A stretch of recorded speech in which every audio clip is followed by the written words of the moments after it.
Bonsoir, pouvez-vous nous expliquer votre métier?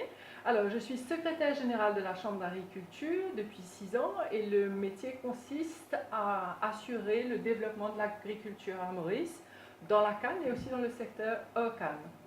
Donc, nous allons vous poser quelques questions. Avec plaisir. Donc, selon vous, quel est l'impact des pesticides de nos jours sur la population mauricienne? Alors, il n'y a pas d'étude directe qui a été faite sur l'impact des pesticides sur la population mauricienne, mais plutôt de manière générale, la population est conscientisée sur la présence de produits chimiques à Maurice et donc ils veulent changer. L'impact en lui-même n'a pas été étudié, mais on se rend compte qu'il y a de plus en plus de cancers. Est-ce que c'est lié directement aux pesticides? On ne sait pas. C'est peut-être la fumée des bus, c'est peut-être notre manière de manger, mais il y a de plus en plus de cas de cancer à Maurice. Et quelle est l'agriculture dominante qui use le plus de pesticides à Maurice? Toutes les types de cultures à Maurice utilisent des pesticides. Ce qu'il faut savoir, c'est que dans la canne, on utilise beaucoup moins de pesticides qu'on aurait pu penser, mais en culture vivrière, c'est-à-dire dans la plantation de légumes, par peur de perdre leur production, les planteurs utilisent malheureusement beaucoup trop de pesticides. Et pouvez-vous nous dire ce pourcentage? Alors, le pourcentage est difficile à estimer parce que quand on regarde les statistiques d'importation, les chiffres sont importés de manière globale pour la canne et pour tous les autres produits. Et donc c'est difficile de venir dire c'est utilisé pour un type de produit, c'est utilisé pour une action, mais c'est plutôt dans sa globalité. Et puis les produits eux-mêmes sont importés suivant un volume, mais pas sur la molécule active qu'elle représente. Et donc là, c'est important de connaître la molécule active pour comprendre exactement l'impact. Donc c'est une question qui est difficile à répondre. Quelles sont les lacunes du système local? Alors, quand quelqu'un veut importer un produit chimique, par exemple, ça passe par un comité qui s'appelle le Dangerous Chemical Control Board. Ce comité approuve l'importation d'un produit. Ensuite, qu'est-ce qu'on en fait? Il n'y a plus rien, plus personne n'est contrôlé.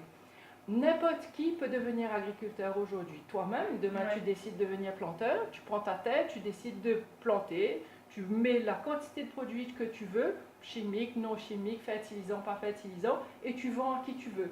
Tu n'as pas besoin de faire de formation, il n'y a pas de contrôle, donc ce qui veut dire c'est qu'on peut un peu tout faire. Donc c'est là où nous on se dit qu'il faut venir réglementer tout ça.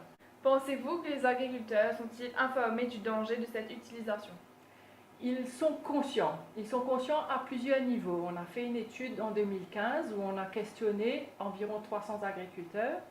Ces agriculteurs disent oui, je suis conscient que de mettre des produits chimiques sur mes légumes peuvent avoir un impact sur moi-même, peuvent avoir un impact sur la terre ou un impact sur l'environnement ou un impact sur le client potentiel, mais pour le moment, ils ne savent pas faire autrement. Ils ont peur de perdre leur récolte parce qu'ils investissent énormément d'argent dans l'achat de semences et puis c'est leur revenu. Donc ils préfèrent utiliser des produits à titre préventif pour être sûrs d'avoir leurs produits à la fin qui ne soient pas bouffés par toutes les bestioles. Mais ils sont conscients. Une grande majorité de ces agriculteurs ont un petit potager dans le coin pour leurs produits uniquement pour eux. Donc ce qui veut dire c'est que vraiment ils ont conscience que le produit chimique a un impact. Et y a-t-il un programme mis en place pour éduquer les agriculteurs? Alors, il y a deux organismes. Il y a d'abord la Chambre d'agriculture, je vais vous dire deux mots dessus après. Puis il y a le FAREI, Food Agricultural Research and Extension Institute, qui est l'organisme de l'État qui accompagne les agriculteurs dans de la formation, dans du training, dans des subventions pour qu'ils puissent développer leurs pratiques agricoles.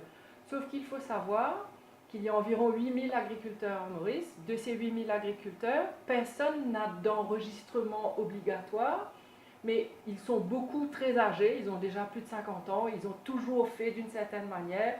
Donc le FAREI essaye de les accompagner, mais ils sont beaucoup, ils sont trop nombreux avec trop peu d'officiers. À la Chambre d'agriculture, on a mis en place un programme où on essaye également, par nos moyens, d'accompagner un certain nombre d'agriculteurs pour les rendre responsables de leur agriculture.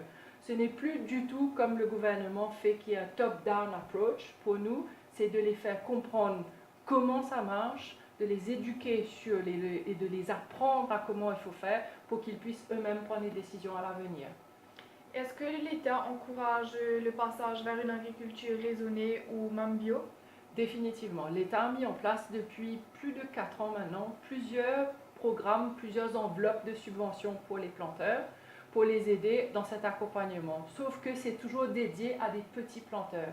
Il faut savoir que dans la totalité de la production agricole, 90% de la production agricole est faite par les petits planteurs. Et donc, les accompagnements et les subventions sont faits pour que ces petits planteurs-là puissent aller vers le bio. Sauf que c'est bien de dire que tu dois faire du bio, mais il faut que tu sois formé, il faut que tu aies un bon accompagnement et un bon suivi.